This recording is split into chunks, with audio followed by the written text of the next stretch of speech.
Kebanggaan tengah dirasakan warga Malaysia setelah menjadi ketua ASEAN ke-47 dan menganggap Malaysia adalah ketua ASEAN terbaik dalam sejarah.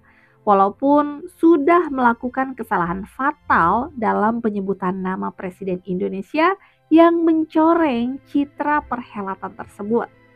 Namun insiden itu sepertinya dianggap biasa saja oleh Malaysia.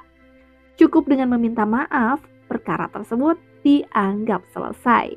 Anwar Ibrahim pun terus-menerus membanggakan diri dan mengatakan nama Malaysia kini harum di mata dunia.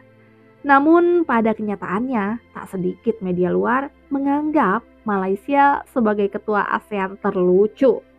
Tak hanya media luar, sejumlah anggota parlemen Malaysia pun menganggap Malaysia dirugikan sebagai ketua ASEAN karena perjanjian dagangnya dengan Amerika dianggap perjanjian iblis.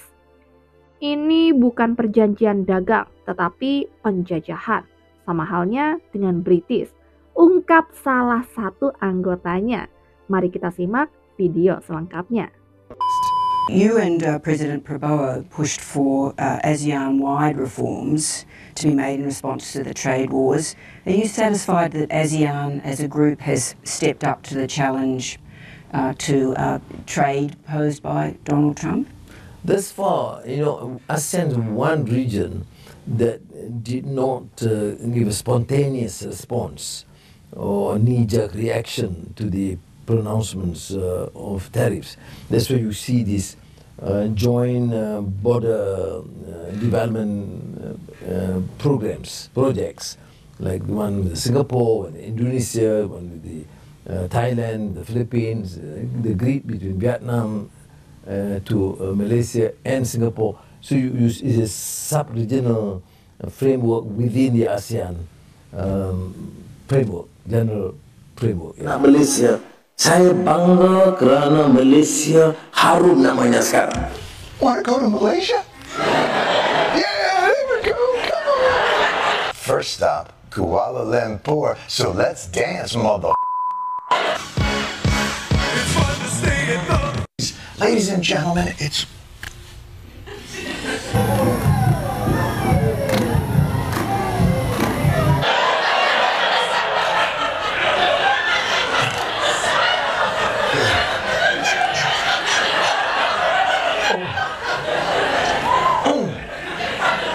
He loves this shit. And then he just goes like, eh? Pengalaman Presiden Indonesia Prabowo Subianto dalam ketenteraan harus dimanfaatkan sepenuhnya oleh rakan-rakan dalam ASEAN, khususnya berkaitan Laut Cina Selatan. Mat Syukri berkata dengan pengalaman Prabowo dalam ketenteraan dan pertahanan, negara yang terlibat dalam konflik Laut Cina Selatan dengan China boleh menjadikan beliau sebagai mentor untuk menguruskan isu geopolitik tersebut.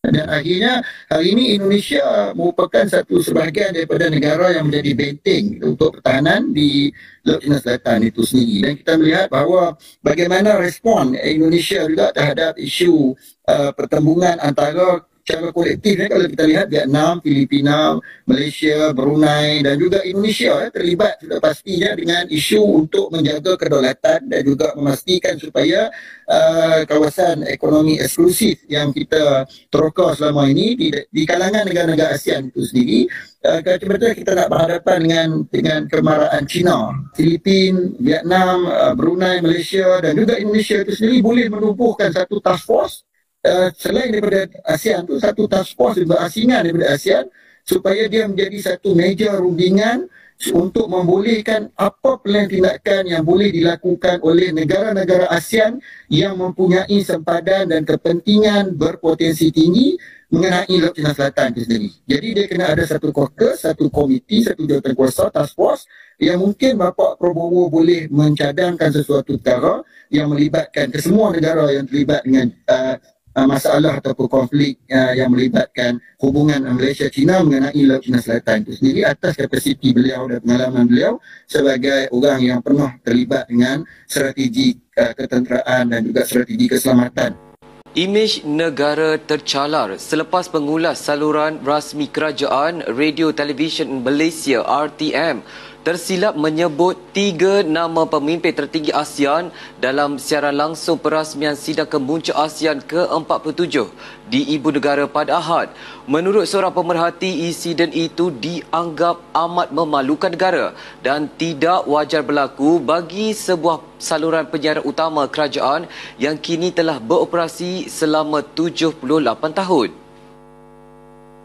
Justeru, pemerhati menyarankan agar Suruhanjaya Komunikasi dan Multimedia Malaysia MCMC mengenakan tindakan keras terhadap RTM. Selain Ketua Pengarah Penyiarannya, Datuk Suhaimi Sulaiman perlu bertanggungjawab sepenuhnya. Tegas pemerhati lagi, kesalahan itu bukan sekadar kesilapan teknikal tetapi membayangkan kelemahan aspek latihan, penyemakan fakta dan kawalan kualiti dalam aspek penyiaran rasmi kerajaan. Ujar beliau, kesalahan nama pemimpin negara bukan perkara kecil kerana ia melibatkan imej negara serta melambangkan tahap hormat kepada rangkaian serantau. Katanya lagi, pemimpin-pemimpin ASEAN yang hadir merupakan tetamu kehormat dan kesalahan menyebut nama juga dianggap tidak menghormati mereka. Pemerhati menambah, sidang kemuncak ASEAN adalah acara berprofil tinggi serta diplomatik yang mana RTM turut membawa imej profesionalisme dan imej negara ini. Sementara itu, pemerhati turut mempersoalkan tahap persediaan, latihan protokol dan semakan nama oleh pengulas bertugas untuk majlis berprofil tinggi berkenaan. Bidas pemerhati lagi, untuk menjadi pengacara atau pengulas yang baik bukan sekadar memiliki paras rupa menarik, tetapi paling penting perlu mempunyai tahap pengetahuan am serta ilmu mencukupi. Pada Ahad, RTM membuat 3 kali permohonan maaf di atas kesalahan pengulasnya. Pertama, pengulas menyebut nama Presiden Indonesia Prabowo Subianto dengan nama Joko Widodo. Kedua, pengulas telah menyebut Perdana Menteri Singapura sebagai Lee Hsien Loong, sedangkan Perdana Menteri Singapura ketika ini ialah Lawrence Wong. Dan pengulas siaran juga menyebut nama Perdana Menteri Thailand sebagai Srettha Thavisin dan bukan Anutin Charnvirakul, Perdana Menteri Thailand yang terkini. Kesalahan RTM itu juga mendapat kecaman hebat oleh netizen di media sosial.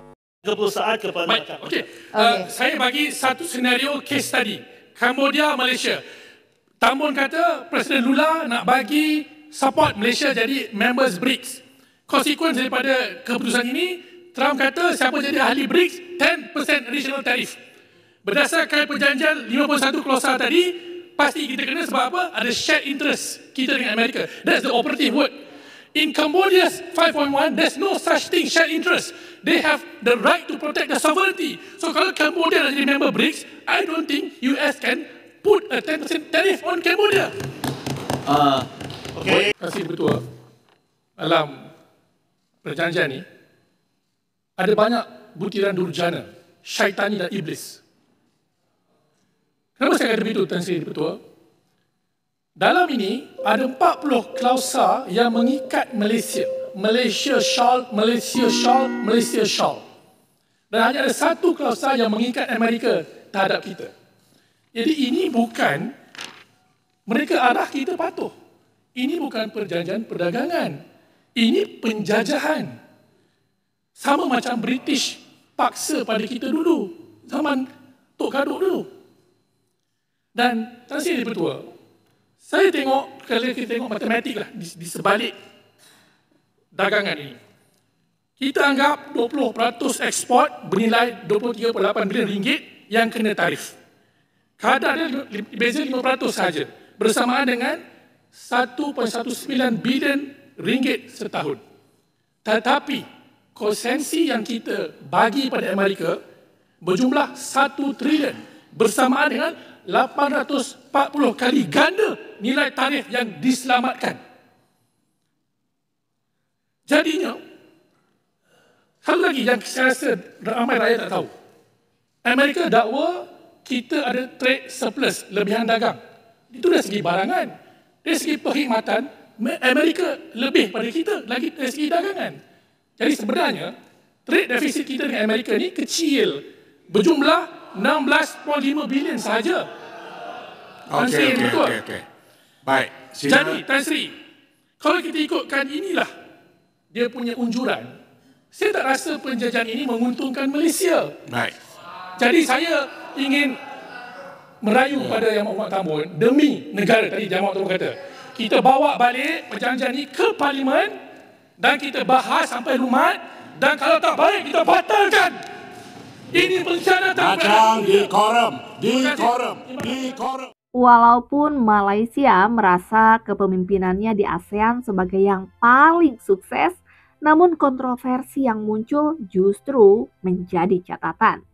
Kesalahan fatal dalam penyebutan nama Presiden Indonesia hingga kritikan tajam dari parlemennya sendiri menunjukkan bahwa masih banyak PR yang harus diselesaikan.